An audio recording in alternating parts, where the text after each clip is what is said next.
Well, good morning, everyone. We'll make a start. Welcome to the R&A press conference for the 153rd Open here at Royal Portrush. I'm joined this morning by Mr. Mark Darbon, who's the Chief Executive of the R&A. Mark's going to begin this morning with a few words of welcome and introduction, and then we'll have time for any questions. So, Mark, would you like to get us started? Thanks, Mike. Firstly, welcome everyone to Royal Portrush Golf Club. Thank you for being here with us this week. It's a pleasure to see so many of you here.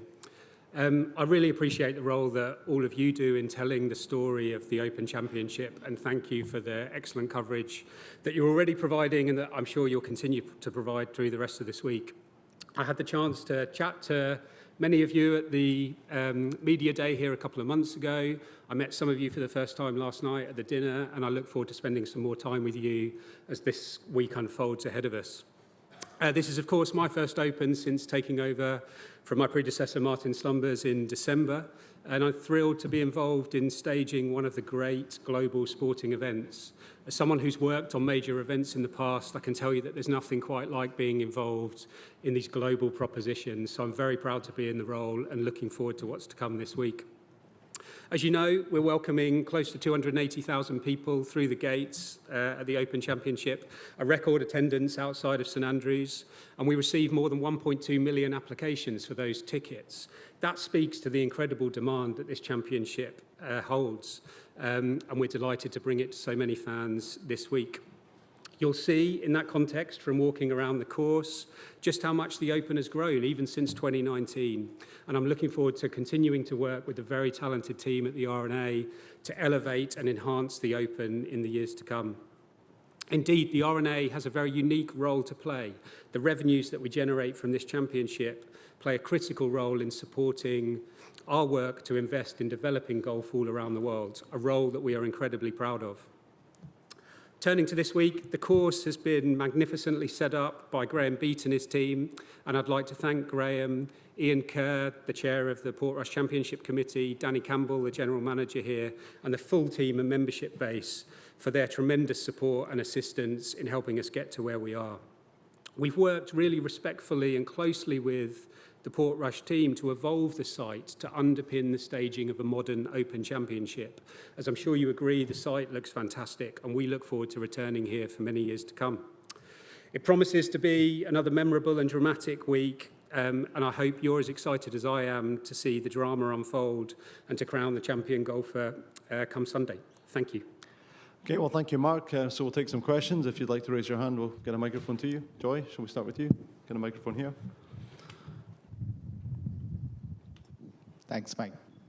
Mark, I personally wanted to compliment the R&A and you for taking the decision not to increase the prize money this year and cap it at $17 million.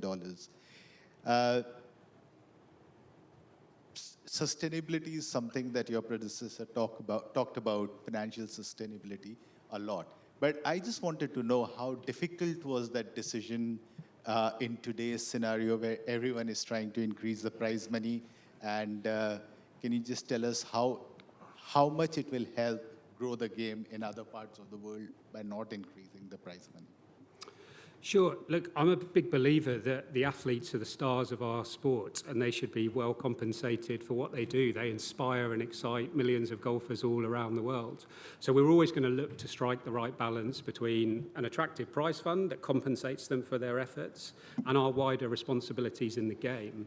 We have held flat this year. I think the prize fund is still 60% up on when we were here last time in 2019. That's strong growth by anyone's standards.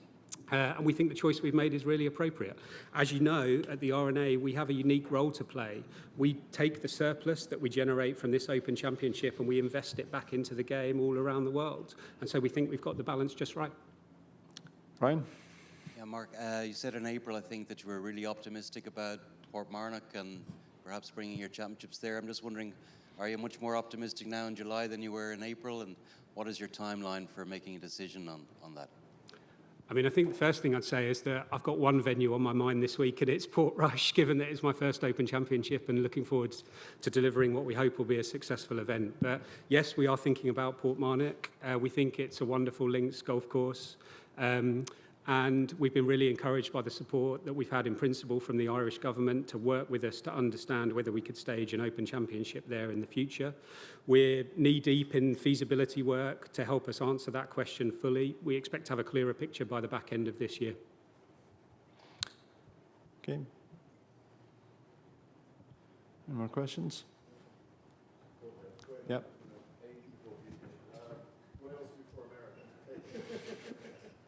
Well, Jeff has the microphone. We'll start with Jeff until you get the microphone, John. Okay.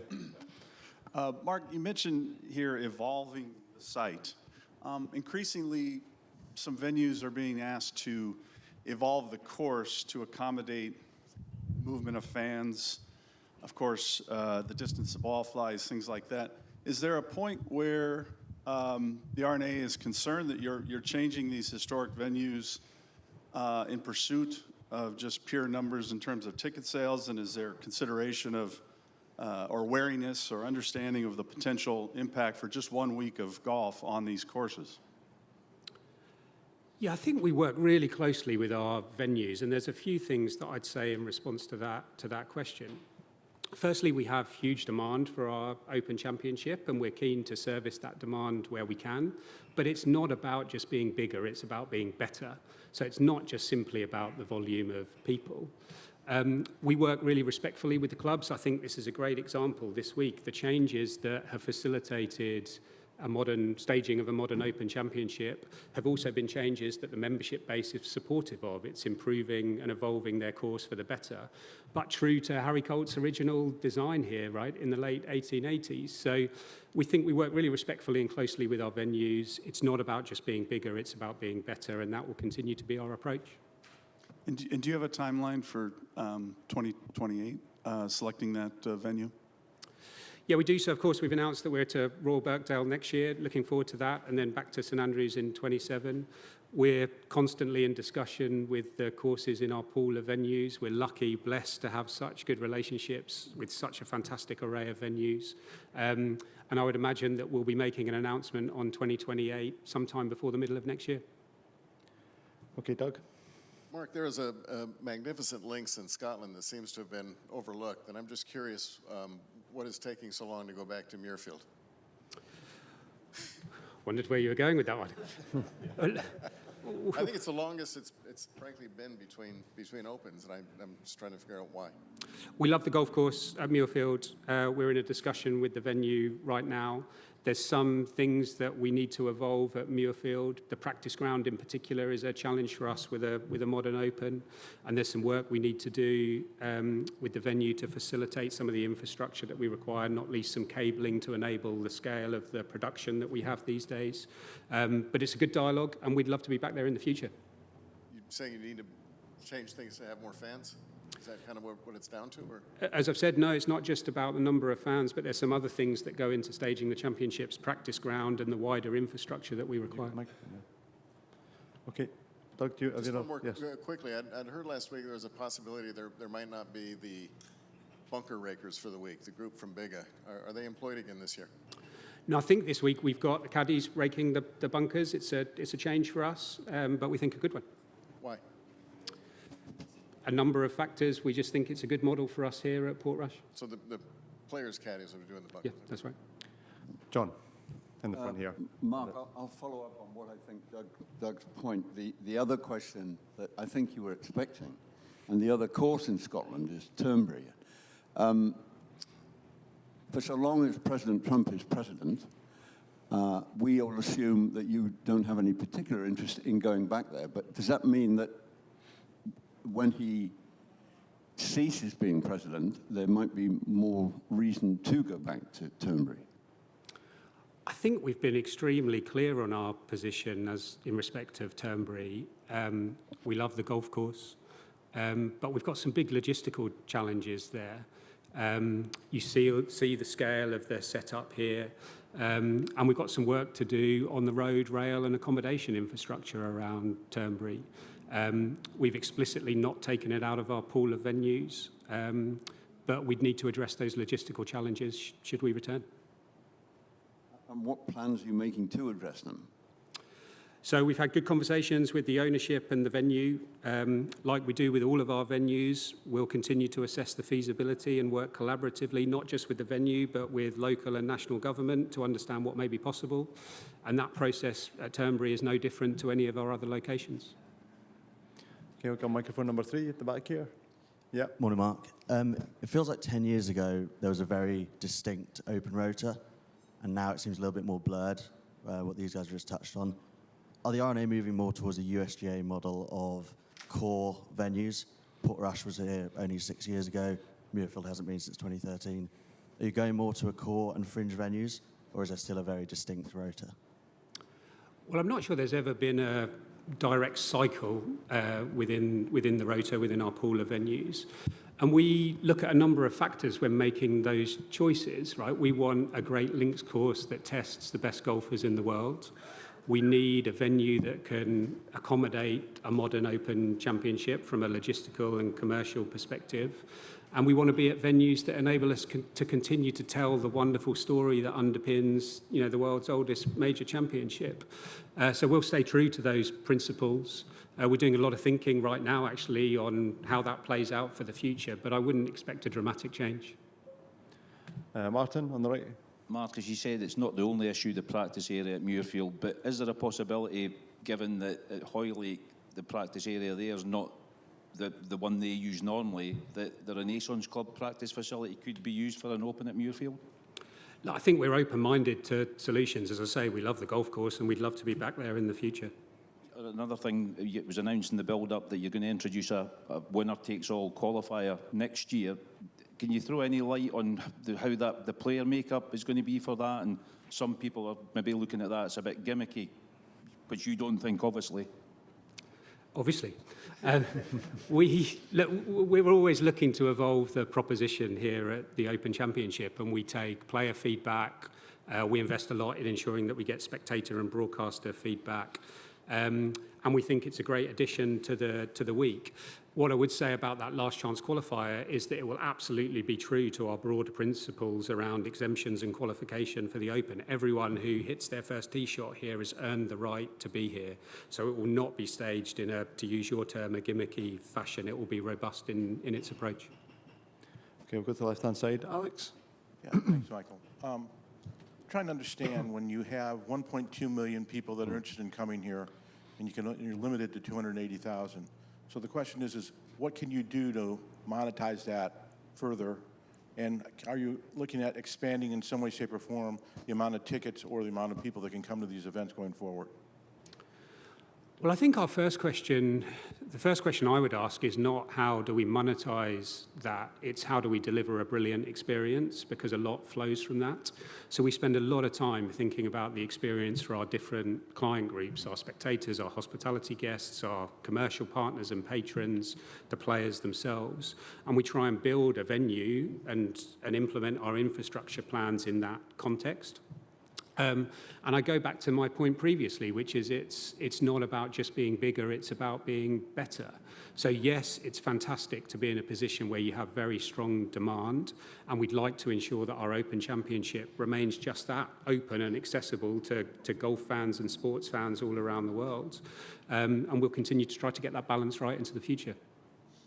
Have you thought about not limiting ticket sales to just the venue themselves, but outside? Trying to do, I guess, umbrella areas or something like that? Because obviously, most people would love to be in the same situation that you're in right now. Yeah, sure. And I think our first priority actually is how do we elongate and extend the event week? Obviously, traditionally, the crowds are much larger Thursday to Sunday. One of the reasons that we've been able to move from roughly 240,000 to roughly 280,000 this week is not by growing the championship days dramatically, but it's being able to create a stronger proposition earlier in the week. I mean, we had nearly 12,000 people here on Sunday, before the vast majority of the golfers were here, and walking around the venue, so many smiling faces, people enjoying the activations and the facilities, the events that we just touched on a second ago to try and add incremental value into those earlier days in the week will support that process as we move forward. And you've seen a lot of other sports do that, whether it's Wimbledon or the US Open tennis or multiple other global sporting events looking to elongate that week, and that's something we're thinking about. Okay, Jamie at the back there, please.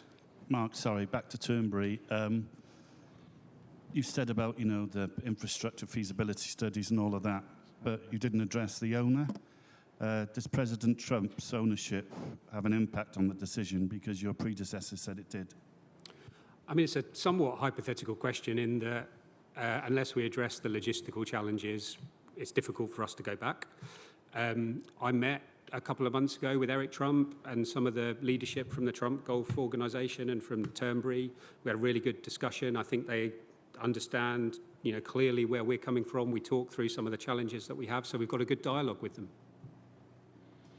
Next question on the right-hand side, please, number Hey, one. Mark, Sean from The Guardian. There was reports last week that you were considering moving the tee times back on Saturday because of the march. What's the latest on that, please? Sure. So look, I think we recognise that when we bring the Open Championship to town, we are a guest in the community in which we operate. And on many occasions, there are concurrent events that take place around the action that we're very focused on here within the walls of the venue.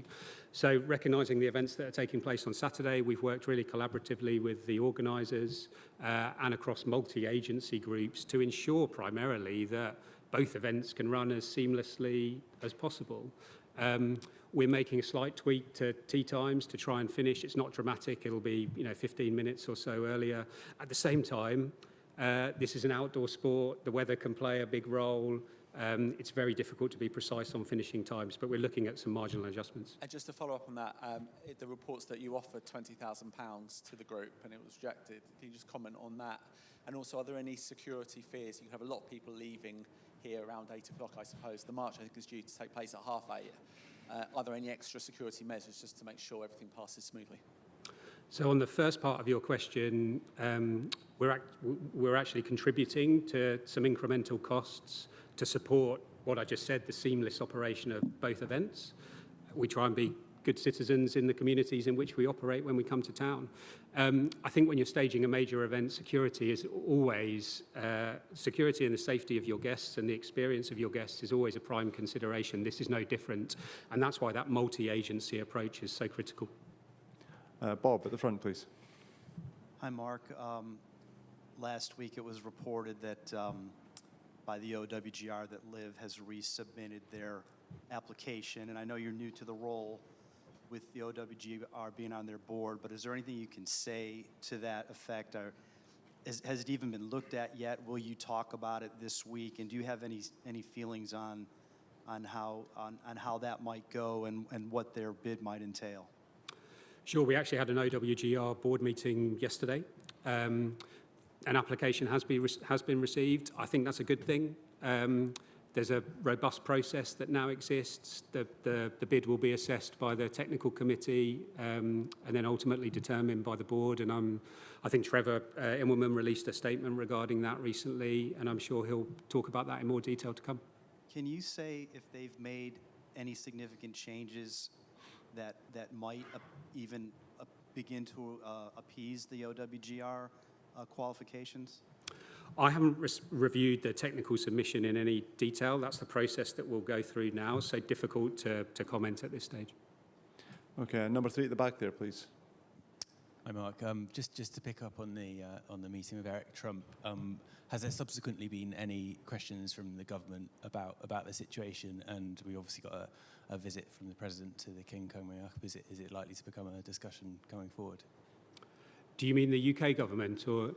So we've spoken to we have an ongoing dialogue with the UK government, given that we're a major event that creates significant value into the UK economy. I think this week's event will generate 210 million of economic impact for the region, which is fantastic.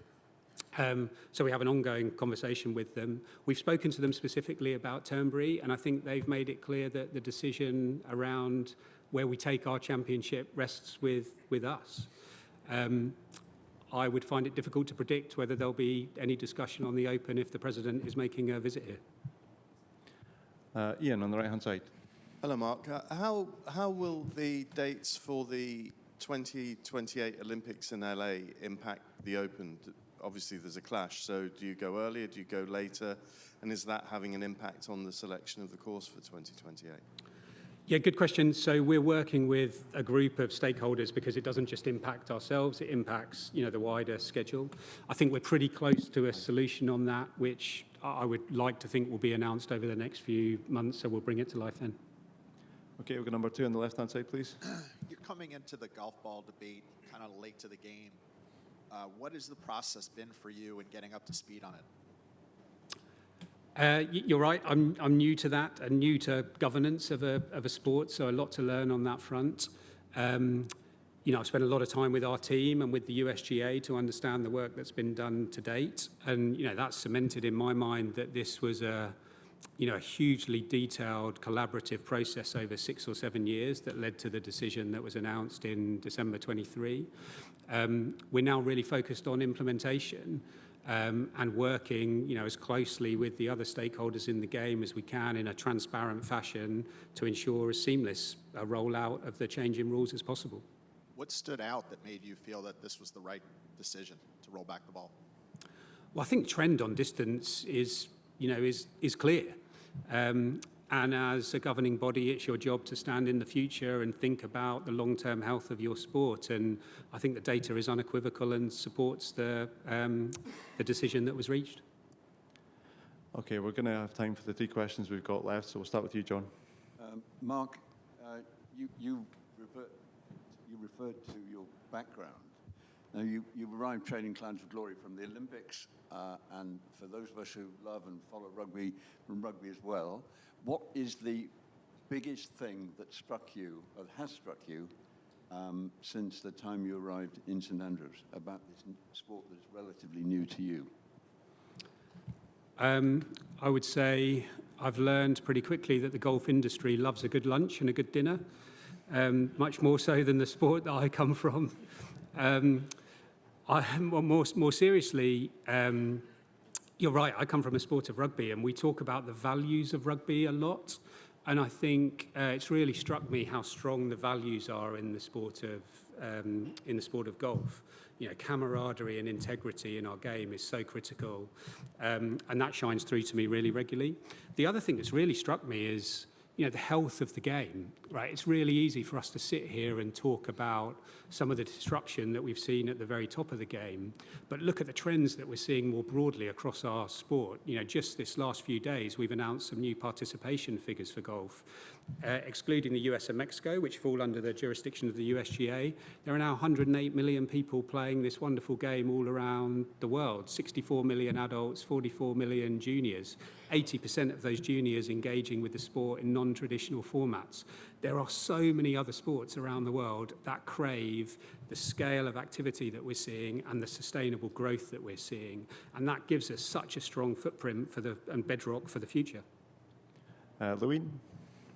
You were saying earlier on you wanted the tournament to be better as much as bigger. And last year at Troon, I noticed, there was a group of women sort of to my side. I wasn't really talking to them, but they were saying they weren't going out to watch because they couldn't see over their heads of all these much bigger men, some of whom had obviously had a few drinks too many. So do you know whether the number of women who came to the Open last year had dropped? I don't know the exact data off the top of my head, but I don't suspect that we've seen a drop-off. We're very focused, as I said earlier, on the overall spectator experience, and that means creating different ways for people to view this wonderful sport live here at the venue, and also creating a strong broadcast and content proposition so that the millions of people watching around the world get great insight and a great view of the action too. Specifically here at Royal Portrush, one of the reasons we love this venue is that we've got sites to construct the infrastructure that we require, but we've also got so many natural vantage points to showcase the wonderful Dunluce links and this causeway coastline. We survey our spectators after every event, and we study that data intimately to try and refine and improve the experience year on year, and this year will be no different. Okay, thanks. And Joy, we'll finish with you. Mark, I've been told that starting this year, the Open is making or ramping up its efforts to promote and market the championship much better and much wider in the United States. And then considering your report that there are 108 million, golfers around the world, not counting the United States.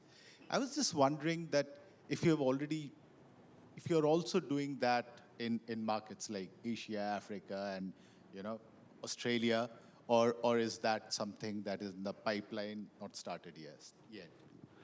I think one of the strengths of the sport of golf is that it's a genuinely global game. That's something a lot of other major sports crave too, and we have a justifiable position that shows that golf is global, and we want to appeal to that global audience. The US is a really important market for us, so we're working very closely with NBC, our broadcast partner in that market. We've embedded for the first time some resource on the ground to help showcase and tell the story of the Open Championship. We believe we've got such a unique and differentiated proposition, the world's oldest major, the only major outside of the US, the uniqueness that links golf provides as a challenge forged by nature. And that gives us a great platform to tell stories. So yes, we're trying to do that in the US, and we will absolutely continue to do that in other markets around the world too.